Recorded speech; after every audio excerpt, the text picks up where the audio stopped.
São os sacos pretos, porque tinha que comprar saco preto, né? Para colocar as pessoas. Eu tô preocupada em comprar os sacos pretos. Por mim, eu comprava só os sacos pretos. Foi o general Braga Neto que o chamou para ser a marionete daquele momento.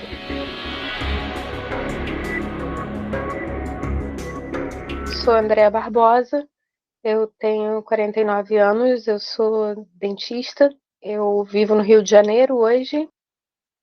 Eu sou separada já há quase 2 anos do Eduardo Pazuello. Chega final de 2019, ele é transferido para Manaus, para a 12ª região da Amazônia, para comandar, o que seria o último comando dele. E aí ele falou, agora tem que ir, mais de 2020. Aí ele falou que era para eu ir para Manaus, sim. Eu disse, não faz mais sentido agora. Você já é ministro. Eu sou interino. Eu não vou ficar nessa porra. Ele falava assim. Eu não vou ficar. É porque eu não podia negar o pedido do general Braga Neto. Foi o general Braga Neto que o chamou para ser a marionete daquele momento, né?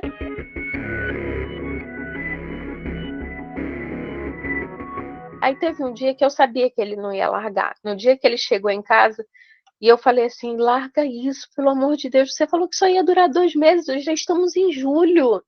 E ele falou assim, Andréia, agora eu sou o excelentíssimo senhor ministro da Saúde. Eu tenho um avião à minha disposição. Eu como a mulher que eu quiser. Eu estou comendo gente em Brasília. Assim, para mim, no sofá da casa.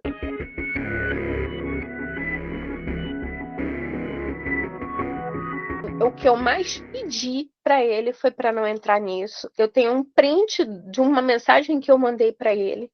Não entra nisso, elencando vários motivos. O maior deles era que você não é médico, você está servindo de marionete. Eu falava de uma forma que ele entendesse. Eu fazia quase que um compilado de várias revistas robustas que eu lia, para que ele entendesse de forma muito simples, de forma muito didática, como a gente aprende biologia no ensino fundamental. E ele dizia o que para você quando quando eu insisti na fala, ele falou assim, ele estava saindo apressado com a equipe lá do ministério, eram umas 10 horas da manhã, e eu falando isso para ele falou assim para mim, que cala a boca, tu não sabe de nada. A gente vai mudar a bula da cloroquina. Eu disse, meu Deus, a gente vai mudar a bula da cloroquina, porque naquele meio militarizado que se tornou o Ministério da Saúde, com poucos técnicos realmente sérios, aquilo ali virou, eu quero que a banda toque do jeito que o Bolsonaro está falando. Se existia dolo por trás para que fizesse tudo o que aconteceu, eu não posso dizer que tinha. Eu posso dizer também que pode ter sido consequência desses atos que se transformou na tragédia.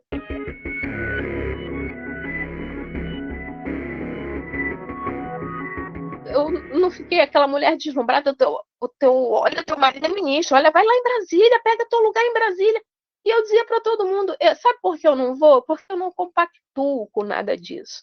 Porque eu não me deslumbro com nada disso. Para mim isso é uma grande vergonha e é uma condução equivocada de uma pandemia que está trazendo prejuízos para a vida inteira, de pessoas perdidas, de pessoas mortas todos os dias.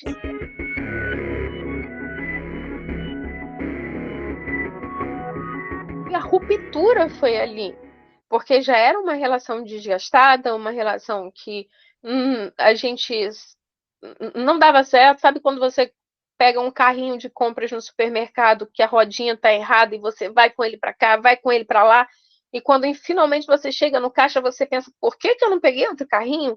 Era mais ou menos isso meu casamento com ele, porque era muito, muito mais tranquilo separar, mas nós insistíamos naquele carrinho com as rodinhas tortas.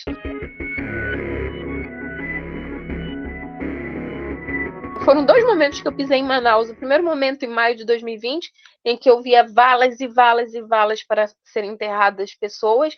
E em janeiro de 2021, quando eu volto, e está a mesma coisa. Estava todo mundo com Covid. E a cidade entrou em lockdown e começou aquele clima de guerra.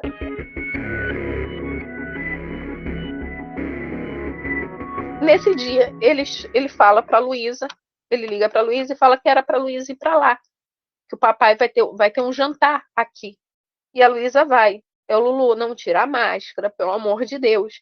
Não, não, não fica perto de pessoas, fica mais lá para cima, para dentro da casa. E ela pede para voltar para casa. Liga, e ela pede para voltar. E eu pedi para a moça que trabalha para mim para ir buscá-la. Quando ela volta, ela falou: não queria ficar lá, mamãe. Tá tendo uma festa, o papai tá tendo uma festa. Tá lá o fulano, fulano, fulano, os sobrinhos dele e toda a equipe do ministério. Uma pessoa que estava lá, que trabalha lá, fotografou e me mandou: tá rolando uísque a solto aqui. Era Old Par, era Blue Label, a equipe do ministério estava regada a uísque. Por quê? Esses uísques ele ganhava muito na pandemia. Então, quando ele dava as festas, ele usava para que a equipe pudesse beber. Mas o momento para fazer festa era momento para fazer confraternização de Ministério da Saúde, era momento para se reunir com autoridades para resolver o problema do oxigênio, para agilizar a chegada do oxigênio em Manaus. Era para ser feito alguma coisa e só foi distribuído cloroquina. Naquela noite eu liguei para ele. Nós tínhamos nos desbloqueado por poucos dias, assim. Porque era um bloqueio, desbloqueia, bloqueia, desbloqueia. Nesse dia eu liguei para ele e eu falei para ele assim: você tá dando uma festa? E ele: eu não tô, não é da sua conta o que eu faço aqui na minha casa. Eu falei assim: não é da minha conta, mas é da conta de todo mundo, porque um ministro da saúde dando festa em plena pandemia, num colapso de oxigênio, é criminoso. Chega a ser criminoso. Você tem que dar um jeito de trazer esses oxigênios, Eduardo. Tem gente minha morrendo. Quando eu falei gente minha morrendo, eu não falava de meus parentes, meus parentes, não perdi nenhum familiar. Mas eu perdi muito amigo. E eu falo: vocês noticiaram e eu vivi. Eu vivenciei. Eu fui testemunha do que estava acontecendo ali em Manaus. E aí, naquele momento, eu gritei muito com ele. Eu gritava muito. Eu surtei. Foi o dia que eu surtei, definitivamente. E eu falava para ele: assassino, genocida, você não presta, você é um monstro, você vai pagar por isso, Eduardo, você vai pagar. Até minha expressão muda quando eu revivo isso que eu falo, porque eu falo exatamente no tom e com a indignação que eu estava naquele momento. E ele falou assim: não enche meu saco, não enche meu saco, eu tô preocupado em comprar, são os sacos pretos, porque tinha que comprar saco preto, né, para colocar as pessoas. Eu tô preocupado em comprar os sacos pretos. Por mim, eu comprava só os sacos pretos.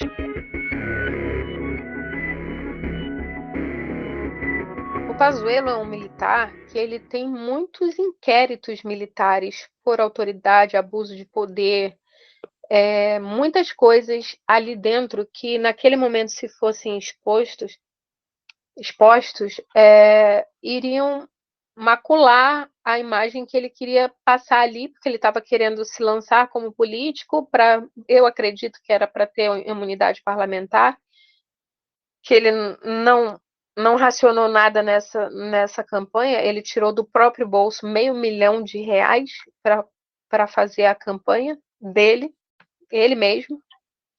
Então, naquele momento, eu acho que ele tem muitas assinaturas, muitas transações, muitas exposições ali que iam ferir a campanha dele. Eu lembrei de um que aconteceu em 2004, em que ele comandava o DSUP, que é o Departamento Central de Munição do Exército. Ele teve um episódio com ele que por muito tempo ficou até online na internet, mas a partir do momento que ele se tornou ministro, foi tirado do ar. E naquela época eu estava reencontrando ele, a gente tinha se reencontrado, ele me contou sobre que ele estava respondendo esse processo, mas que ele já tinha sido recebido a sentença por uma juíza chamada Luísa, uma juíza militar, que deu a ele a sentença favorável. O crime foi o seguinte: para mim foi crime, né? Foi criminoso. Dentro do quartel Foi crime por abuso, foi um processo por abuso de autoridade, mas para mim era racismo tão puro e claro. Ele tinham muitos paióis nesse quartel, muito distantes, em que uma munição tinha que sair para outro paiol e era muito distante, porque não sei quantos mil hectares tem esse quartel, é muito grande. Então, os soldados que faziam esse serviço usavam carroças com burros para transitar essas munições de um paiol para o outro. Numa ocasião, um soldado preto, negro, que ele costuma chamar de crioulo, quem o conhece na intimidade sabe que ele chama os próprios subordinados dele de crioulo, essa criolada era um crioulo estava carregando, isso são as palavras dele, tá? SIC, né? Ele disse que o soldado deu uma chicotada no burro, para o burro andar. Então, ele disse para o soldado sair e levar a carroça nas costas. Ele me contou de uma forma assim, muito rápida, e depois, anos depois, que eu fui ler esse processo, de fato, e aconteceu exatamente isso que eu estou te falando. Ele tirou o soldado da carroça e fez o soldado colocar a carroça nas costas e dar voltas nesse quartel, carregando a carroça de munição no lugar do burro. A sentença que ele teve foi que não era de cunho racista, nada, que era pelo amor que ele tinha pelos animais, pelos cavalos, que ele tinha feito aquilo, porque o soldado estava espancando o burro. Esse soldado, é claro, sofreu muitas represálias e, ao ter essa sentença, saiu do quartel. Mas na época da pandemia, o tio dele, ou ele, fez um tweet assim: será que ela lembra, falando de mim, na época que eu fui exposta na mídia, será que ela lembra quando o meu sobrinho fulano de tal, que eu não sei o nome dele, sofreu abuso de autoridade, maus tratos e racismo? Coitado, não era nada. Ele era só um preto e pobre, ele não tinha dinheiro. O dia que saiu o resultado, 204 mil votos, nossa, ele não teria isso tudo. Até porque se ele gastou R$500 mil numa campanha, que campanha foi essa? Que foi feita de lives dentro da casa dele e vários assessores. Ele fez umas 3, 4 viagens para Volta Redonda, para os interiores. Até porque ele está com a mobilidade dele prejudicada depois do acidente que ele teve dia 24 de dezembro. E aí, no meio da campanha, quebrou o pé, torceu o pé, estava andando de muletas. Então, tudo era feito dentro do apartamento dele, com uma grande equipe que ele montou, né, de assessoria.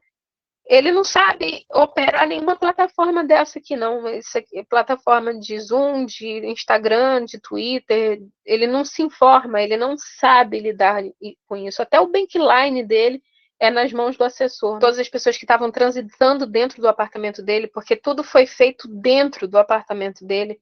Toda a equipe de assessoria, tudo, as lives, todo mundo, muita gente entrando e saindo. Eu temia em falar qualquer coisa para não sofrer represálias dele, porque eu sabia com quem ele estava, do lado de quem ele estava, e essa gente é perversa. Eu acho que agora não, o Pazuello já foi eleito. Era o que ele queria, era a imunidade parlamentar dele.